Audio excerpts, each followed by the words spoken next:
मसीह के मधुर नाम में सलाम। हम परमेश्वर का धन्यवाद करते हैं कि उसके अनुग्रह दया से हम आज फिर से कुछ देर उसके वचन पर अध्ययन कर सकते हैं। हम अध्ययन में आगे बढ़ें इसके पहले आइए हम प्रार्थना करें। प्रभु जी, हमारे बीच में आप उपस्थित होइए।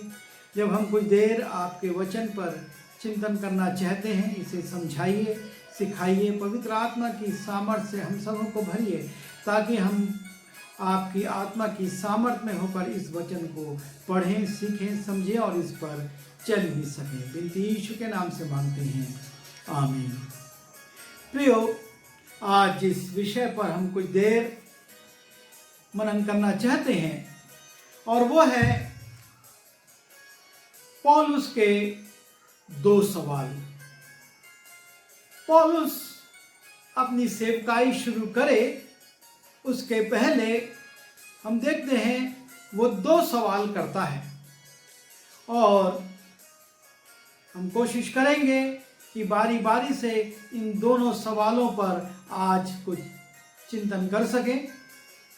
तो आइए सबसे पहले हम पहले सवाल पर जाते हैं, जो कि पाया जाता है प्रेरितों के काम उसके 22वें अध्याय के 6वें पद से।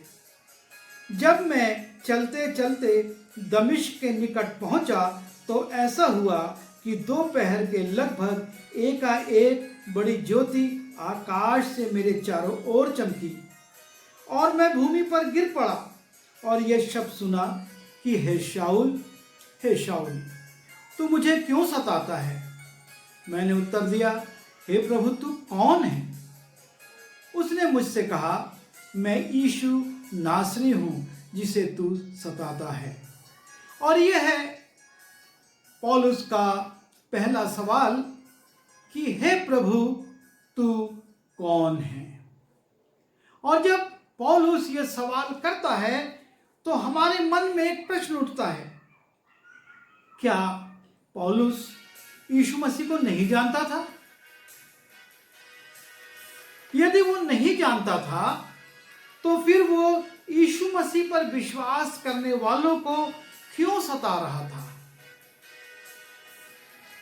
और सच्चाई यह है कि पौलुस यीशु मसीह को जानता था।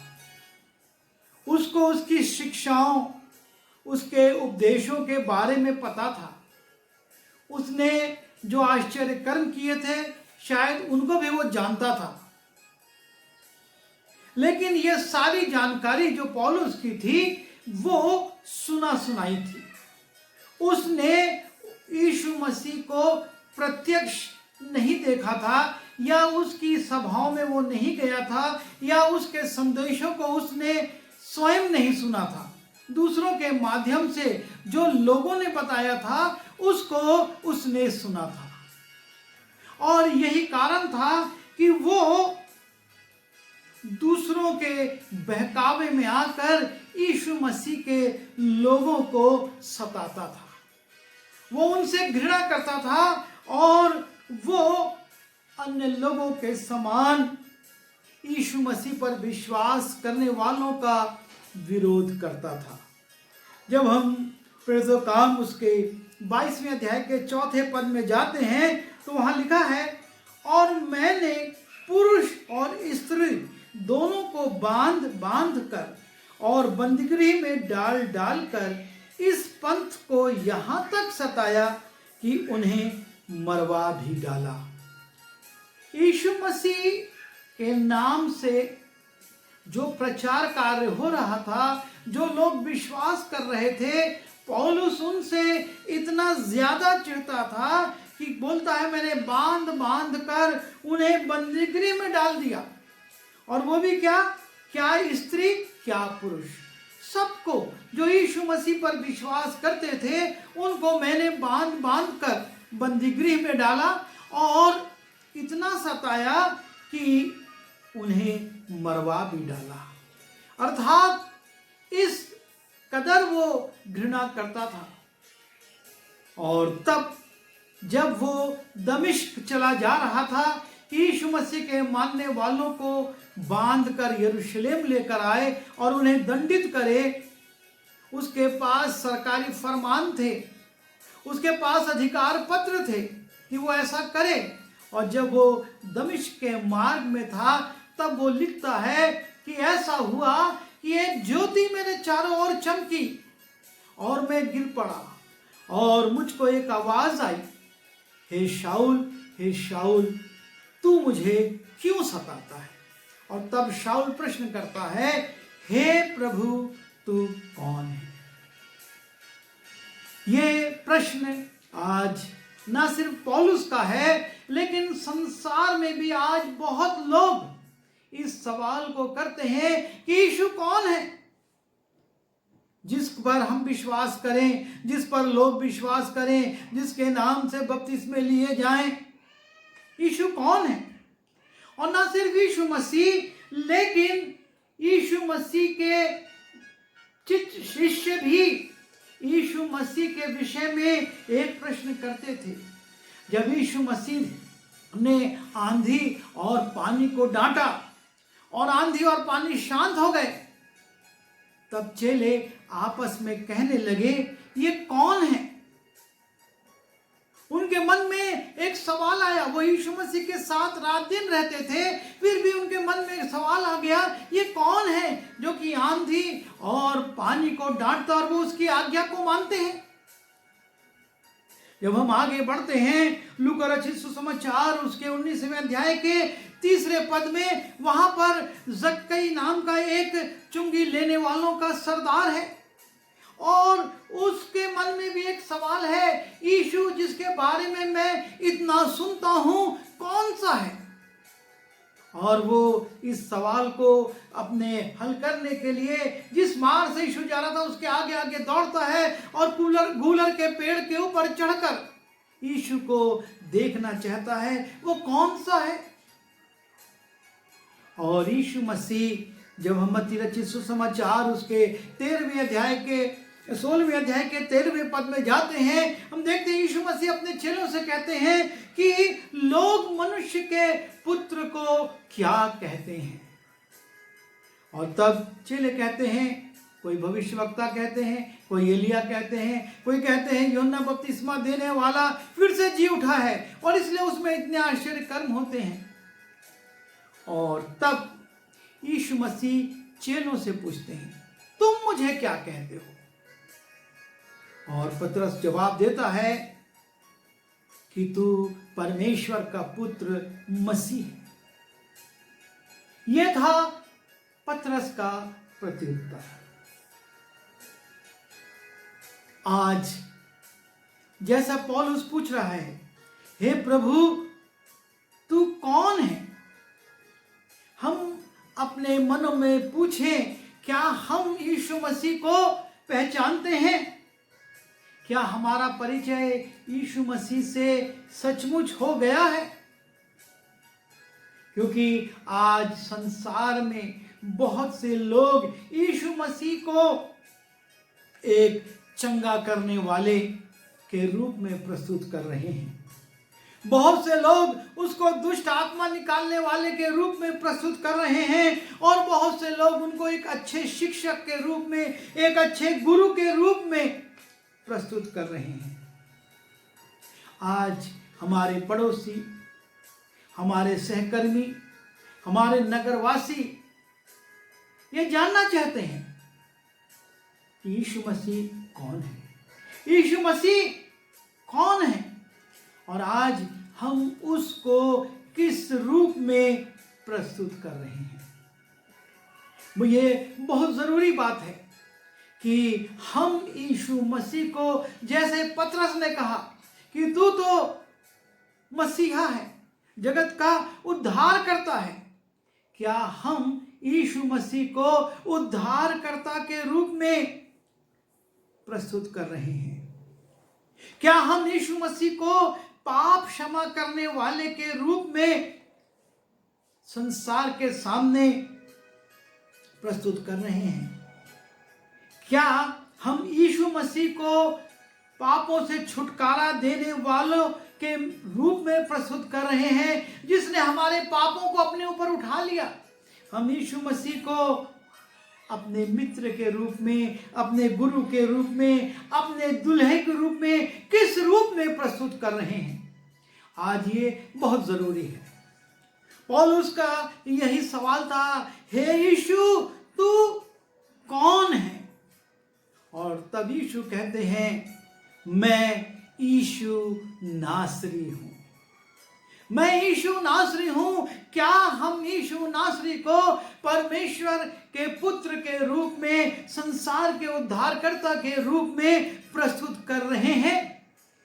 और जब पौलुस ये जान गया कि जो उससे बात कर रहा है, जो उसको पुकार रहा है, वो यीशु नासरी है, तब वो दूसरा सवाल करता है। वो अपने दूसरे प्रश्न पर आ जाता है और कहता है, तब मैंने कहा, हे प्रभु मैं क्या करूं?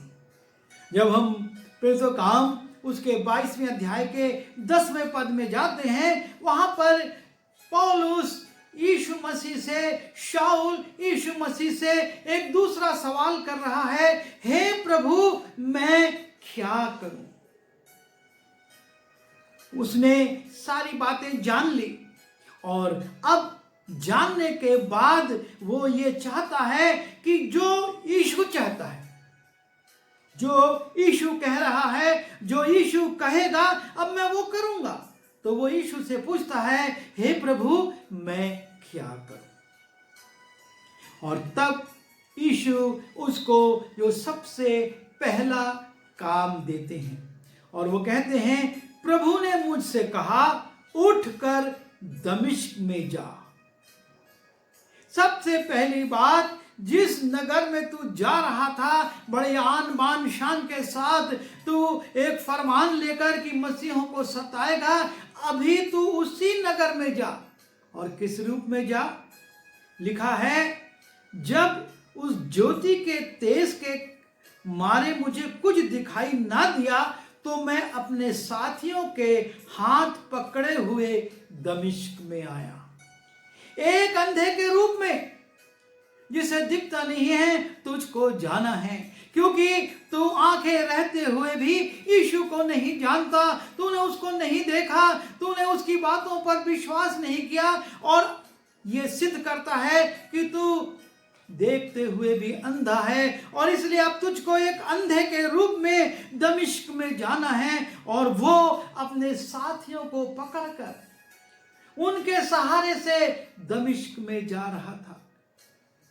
एक कठिन बात है, जहां पर हम बड़ी शान से रहते हैं, जहां पर हम बड़े शान से काम करते हैं, वहां पर हम इस प्रकार से जाएं, लोग देखेंगे, क्या कहेंगे, ये कौन अंधा चला रहा है? क्या ये वही नहीं जो कि हमको सताने का फरमान लेकर आ रहा था? पर नहीं, परमेश्वर ने कहा, यीशु ने उससे कहा, और पौलुस उसके अनुसार करता है। और लिखा है, तब वो जब और जो कुछ तेरे लिए ठहराया गया है वहां तुझसे सब कह दिया जाएगा। जब तू दमिश्क जाएगा तब तुझ पर यह भेद खोला जाएगा कि तुझको क्या करना है। और जब वो दमिश्क जाता है तब लिखा हुआ है, और हनन्याह नाम व्यवस्था के अनुसार एक भक्त मनुष्य जो वहां के रहने वाले सब यहूदियों में सुनाम था, मेरे पास आया और खड़ा होकर मुझसे कहा, हे शाऊल फिर से देखने लग।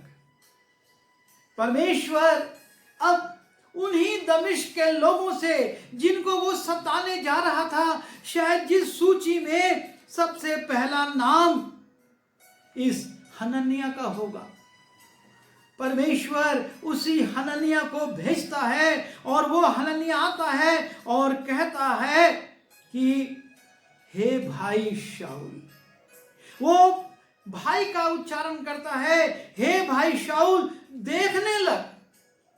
तू अभी तक अंधा था और अंधा होने के कारण परमेश्वर के लोगों को सता रहा था, यीशु मसीह के लोगों को सता रहा था, पर अब तू देखने लग।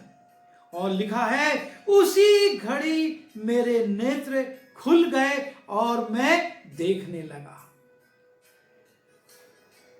शाऊल देखने लगा, अब वो सच्चाई को देखने लगा, अब वो यीशु को देखने लगा, अब वो परमेश्वर के उद्धार को देखने लगा, और अब वो उन तमाम गलत शिक्षाओं को छोड़कर सच्चाई को देखने लगा।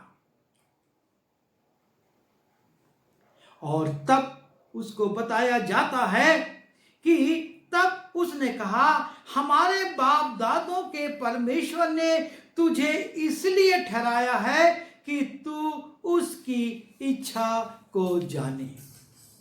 जब हम प्रभु यीशु मसीह से पूछते हैं, हे प्रभु, हे मैं क्या करूं, तब प्रभु अपनी योजना प्रकट करना शुरू करता है। और सबसे पहले वो हमको हमारे नगर में भेजता है, हमारे घर में भेजता है, हमारे अजीजों में भेजता है, हमारे घराने में भेजता है। यीशु मसीह ने कहा, जब तुम सामर्थ पाओगे तो तुम यरूशलेम में मेरे नाम के गवाह ठहरोगे। वो पौलुस को दमिश्क भेजता है। दमिश्क में परमेश्वर उस पर प्रकट करता है कि तू अब अंधा है, लेकिन मैं तेरी आंखों को खोलूंगा। और हनन्याह नाम व्यक्ति को वो भेजता है कि पौलुस की आंखें खोली जाएं। परमेश्वर आपकी और मेरी आंखों को खोलना चाहता है। दाऊद कहता है, मेरी आंखों को खोल दे ताकि मैं तेरे वचन की अद्भुत बातों को समझ सकूं। हमारी आंखें खुलना जरूरी है कि हम परमेश्वर के वचन को सुन सकें, पढ़ सकें, समझ सकें, अपने हृदय में रख सकें। और उसके बाद हम देखते हैं कि ना सिर्फ उसकी आंखें खोल ली जाती हैं, लेकिन उससे कहा जाता है, हनन्याह कहता है कि परमेश्वर की इच्छा ये है कि तू परमेश्वर की योजना को जाने और उस धर्मी को देखे और उसके मुंह की बातें सुने। प्रभु यीशु मसीह को देखे और तू उसकी बातों को सुने, क्योंकि तुझको उसकी ओर से उन बातों का गवाही देनी है जो तूने देखी और सुनी। परमेश्वर ये चाहता है कि पौलुस गवाही दे। अब उसको गवाही देना है। वो पूछता है, हे प्रभु मैं क्या करूं? तू दमिश्क जा, वहां पर तुझको हनन्याह मिलेगा, और उसके बाद तू परमेश्वर की बातों को सुन और उनकी बातों की गवाही को दे, और गवाही के साथ साथ बपतिस्मा ले। जब हम 16वां पद पढ़ते हैं, लिखा है, अब क्यों देर करता है, उठ बपतिस्मा ले और उसका नाम लेकर अपने पापों को धो डाल। यह आवश्यक है। जब हम प्रभु का काम करना चाहते हैं, हम अपने पापों को पहले धोएं। यीशु मसीह ने कहा, अंधा अंधे को मार्ग नहीं दिखा सकता, एक पापी को धर्म का मार्ग नहीं दिखा सकता। सबसे पहले वो कहता है, अब क्यों देर करता है, उठ बपतिस्मा ले और उसका नाम लेकर अपने पापों को धो डाल। पौलुस के लिए जरूरी है कि उसके पाप धोए जाएं। आपके लिए और मेरे लिए भी। यदि हम परमेश्वर से प्रश्न करें, मैं क्या करूं, तो हम देखें क्या मेरे पाप धोए गए हैं या नहीं। और उसके बाद लिखा है, जल्दी करके यरूशलेम को जा, झट निकल जा यरूशलेम की ओर, परमेश्वर की नगर। तुझको मैंने यहां पर रखा, मैंने तुझको यहां लाया, तेरी आंखें खोली, तेरा बपतिस्मा हुआ, तुझको परमेश्वर की बातें बताई गई, योजना। लेकिन अब तुझको परमेश्वर के नगर झट करके यरूशलेम निकल जा, क्योंकि वे मेरे विषय में तेरी गवाही ना मानेंगे। तुझको गवाही वहां पर भी देना है, और मैं तुझको पहले से बता रहा हूं कि तेरी गवाही नहीं मानी जाएगी। तब वो कहता है कि मैंने तो तेरे लोगों को सताया है। मैंने तो स्तिफनुस के रक्त को जब बहाया जा रहा था, मैं वहां खड़ा था, उससे सहमत था। पर परमेश्वर उससे कहता है कि तू अन्य जातियों के पास दूर दूर भेजा जाएगा। पौलुस सवाल कर रहा है, हे प्रभु मैं क्या करूं? परमेश्वर उसको दमिश्क में लाता है, वहां से कहता झट से यरूशलेम जा, वहां पर भी तेरी गवाही पर विश्वास नहीं किया जाएगा, लोग नहीं स्वीकार करेंगे तुझको। वो कहता है मैं तो कैसे नहीं करेंगे, ऐसा ऐसा काम किया हूं। वो कहता है परमेश्वर मैं तुझे अन्य जातियों के पास दूर दूर भेजूंगा। परमेश्वर अपने काम को जब हम उसके पास जाते हैं तो हमको इस्तेमाल करता है। हम जब उससे पूछते हैं हे प्रभु मैं क्या करूं, पर प्रभु हमको बताता है और वो चाहता है कि आप और मैं दूर दूर जाकर उसके नाम का प्रचार करें। और ये जरूरी है क्योंकि यीशु मसीह ने अपनी अंतिम आज्ञा में यही कहा कि तुम मेरे नाम से जगत के छोर तक अन्य जातियों को सबको चेला बनाओ और जगत के छोर तक मेरे गवाह ठहरोगे और उन्हें मेरी बातें मानना सिखाओ। जब हम प्रेरितों का काम 8 और मत्ती रचित सुसमाचार उसके 28वें अध्याय के 20वें पद में जाते हैं, हम ये पाते हैं तो यीशु मसीह आपको और मुझको दूर दूर तक गवाह बनाना चाहता है। पर महत्वपूर्ण बात यह है कि पहले हम यीशु को जानें और यीशु को जानने के बाद उससे कहें, उससे पूछें हे प्रभु मैं क्या करूं। अपनी मनमानी में ना लग जाएं, मैं इस तरीके से प्रचार करूंगा, इस तरीके से मैं सुसमाचार सुनाऊंगा, मैं ये मीडिया का इस्तेमाल करूंगा। हम प्रभु से पूछें जैसा पौलुस ने पूछा, हे प्रभु मैं क्या करूं। और तब परमेश्वर कहता है क्योंकि मैं तुझे अन्य जातियों के पास दूर दूर भेजूंगा। आप और मैं नहीं जानते कि प्रभु आपको मुझको इस नगर में कि दूसरे नगर में कि कहां पर इस्तेमाल करना चाहता है, लेकिन हमको प्रभु से पूछना है और विशेष रूप से इन दिनों में पूछना है प्रभु हमारी सहायता कर कि मैं क्या करूं। आइए हम दुआ करें। प्यारे पिता परमेश्वर, हम आपके चरणों पर आते हैं, आपका धन्यवाद, आपकी स्तुति करते हैं कि आप हमारी प्रार्थनाओं को सुनते हैं। आप हमारे गंदे जीवन पर अनुग्रह करते हैं, उसको धोते साफ करते हैं और अपनी योजना में हमको इस्तेमाल करते हैं। और इसलिए प्रभु हमको शक्ति दीजिए कि हम आपको जानें, आपको पहचानें, आपके रक्त से अपने आप को शुद्ध करें और फिर आपसे पूछें कि हे प्रभु बता मैं क्या करूं। प्रभु मेरी सहायता कीजिए, साथ में जितने लोग इस वचन को सुन रहे हैं उनकी सहायता कीजिए कि सब प्रभु जी आपसे पूछ सकें और आपकी इच्छा अनुसार आपके कार्य को कर सकें। बिनती यीशु के नाम से मांगता हूं।